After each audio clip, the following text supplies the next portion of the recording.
quit my 9 to 5 almost 3 years ago, but I actually might be going back. The business of influencing has taken away my love for creating content. My why has shifted.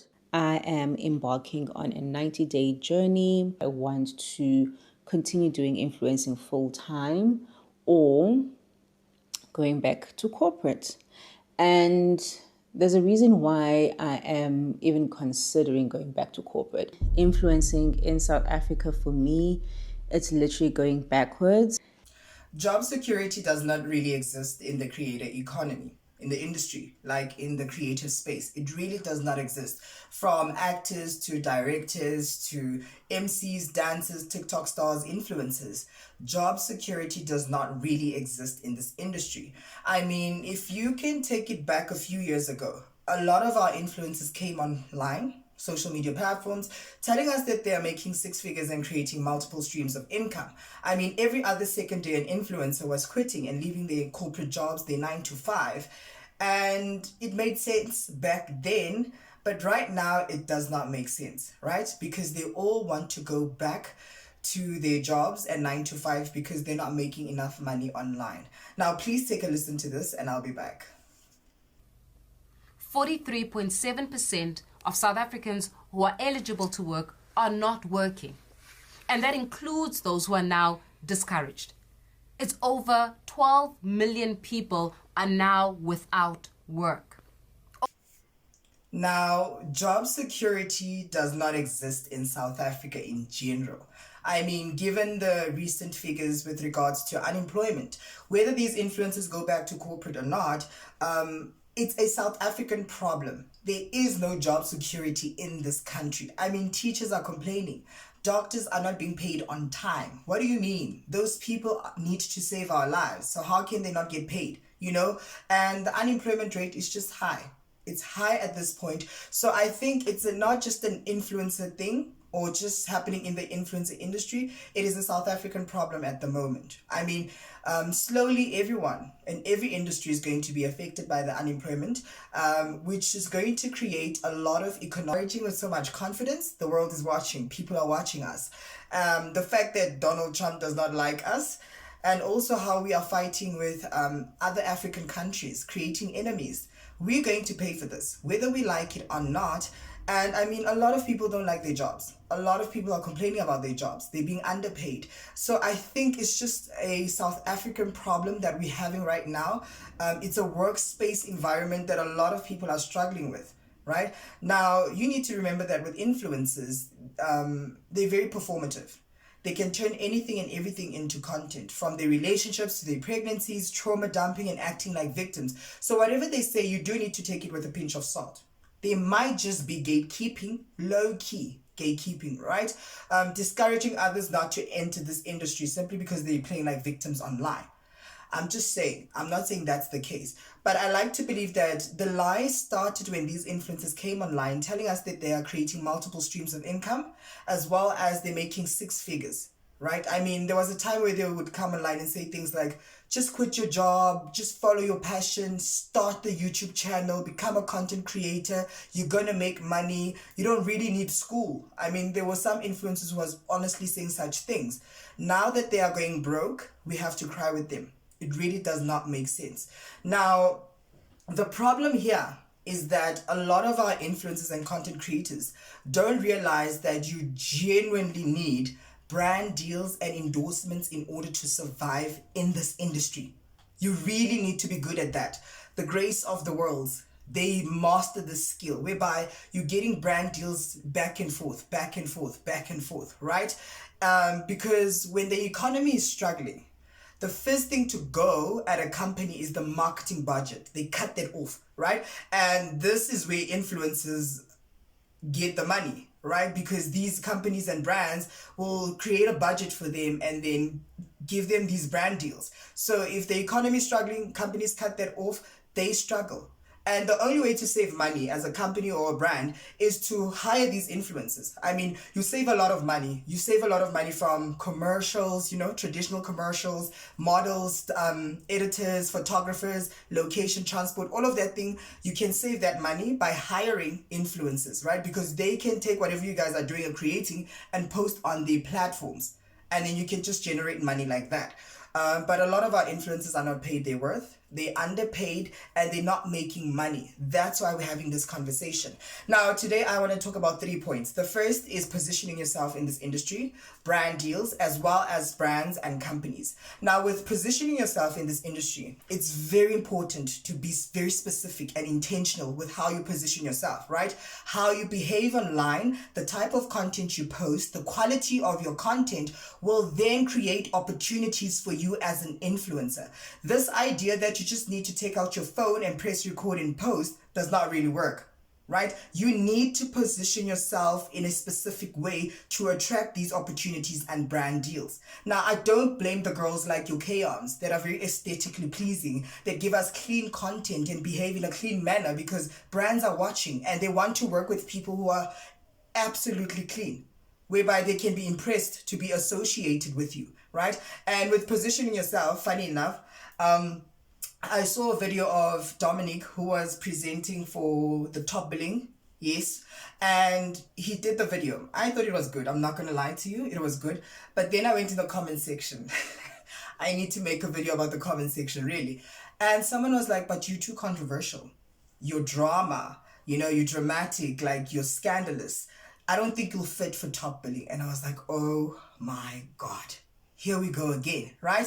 And it just goes to show that positioning yourself is very important as influencers, because you can create or block your opportunities on simply based on how you behave online, right? So influencers need to understand one thing. Gone are the days where influencers are in the driver's seat, where we just take what you guys give us. We are now in the driver's seat. Yes, us, the followers and the subscribers. I mean, if top billing can go to the comment section and see that comment, they'll be like, oh, by the way, actually.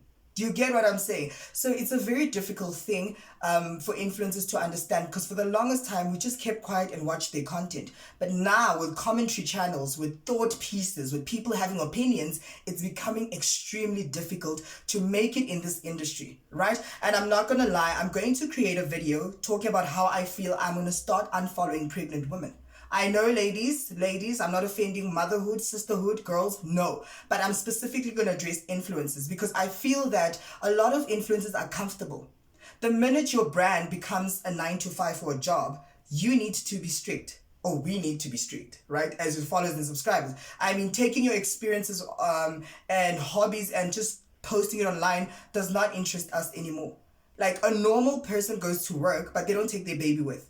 They don't take their husbands with. Now, why are you going to shower me for the next 9 months with baby content? That's unfair on me. Yes, you can announce your pregnancy, congratulations. But every vlog, you're going to show me and tell me about your pregnancy. No, I can't. You see? So those little things are now becoming hectic for influencers, and it's the honest truth. It's really sad. I'm not going to lie. Now, the second point I'm going to talk about is brand deals. Now, when it comes to brand deals, brands are very selective with who they work with. Very selective. They choose who they want to work with. Mind you, this is the bread and butter of a lot of influencers. So when brands start being very selective, that means influencers can't really make money or make a living out of this. And that's not cute. It's very difficult for an influencer. I remember I saw a TikTok star that has big numbers. The engagement is there. The content is amazing. They're very creative. But he literally came online and my heart broke. I'm not going to lie. It always breaks. And he was like, as much as I've been creating content for the past 5 years, the fact that I can't even secure one brand deal, I don't understand. What am I doing? And I was like, welcome to South Africa. The creative space is a hot mess. I don't understand, why don't our creative people and individuals don't get opportunities or make money? I really don't understand. Are there formal structures where people can get help? I do not understand that, right? So the creator economy is very backwards in South Africa, I won't lie, in terms of management, in terms of making money, the opportunities that we can get as creative people. Because let's be honest, the only platform where you can try to make good money is YouTube in South Africa. Other than that, I'm sorry. There's no other platform where you can make money. Oh, Facebook, they're starting out, right? So that's the realities of being an influencer or creative in South Africa. Now, the third point I'm going to talk about is brands and companies. Now, companies and brands refuse to give influencers and creatives long-term contracts, and also they refuse to pay them their worth. Right? I mean, 6 months to 12 months is a dream for an influencer to bag a brand deal and get a long-term contract. I mean, internationally, they can push it. I mean, 2 years, 3 years, maybe 5. I would love the 5-year thing, whereby we stretch the campaign. The first year, we're making a noise. The second year, we break down the content. And in that period, or during that period, you are making good money for yourself. But in South Africa, that's very rare. I'm not going to lie to you. I don't understand the behind the scenes and how these companies and brands think, but our influencers are struggling to make money online, right? Now, in closing, I just want to say that the creator economy, right, does not favor influencers and creators. I mean, this idea that you can just take out your phone and press record and make money is not true. It's not true. There are platforms where you can make some money, YouTube, Facebook, but other than that, I do not know how our creatives are surviving, but it is becoming a problem. And I've been seeing a lot of our favorite influencers and TikTok stars coming to YouTube, because now it's like, what's the point? I'm getting 1 million likes and I have 1 million followers, but I can't even make 1 rand out of it. Like, where's the common sense in that? Also, do I think that the influencing industry in South Africa is going backwards? I don't think so, but I think there's a lot of challenges. Fact that there's no funding, fact that a lot of our creatives are not with management, it's really just disappointing. And it becomes extremely difficult for them to continue creating this content for us, because a lot of people don't watch traditional TV.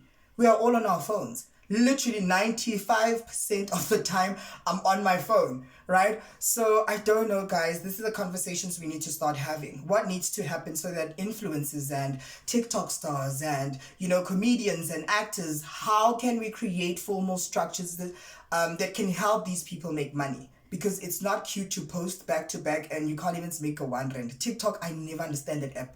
I'm not gonna lie, at least Facebook you can make money. Instagram, I think, yeah, you can also make money there on. And YouTube, you can also make some money. But with TikTok, it's hard. It just breaks my heart. I'm not gonna lie. With that said, tell me what you think. Please don't forget to subscribe, like, comment, and share. I'll see you on the next video, right? Quickly, can I just wrap it up? The top billing auditions, right? A lot of people are speaking about this. And here's my 2 cents. First of all, it's so sad to see how society can body shame people, bully people, and just class people, right? Even though you are chasing a dream, even though you think you qualify for that specific dream, right? Now, to anyone that's in a creative space, don't allow such people to bring you down, right? It's your dream, it's your goal, you can work towards it. I mean, if you're gonna say to me, Mpoyo, the quality of your videos is not good, I can work on that. But if you're gonna bash me and give me backhanded comments, that's very mean. That's just disgusting and it's not cute, right? With that said, bye guys.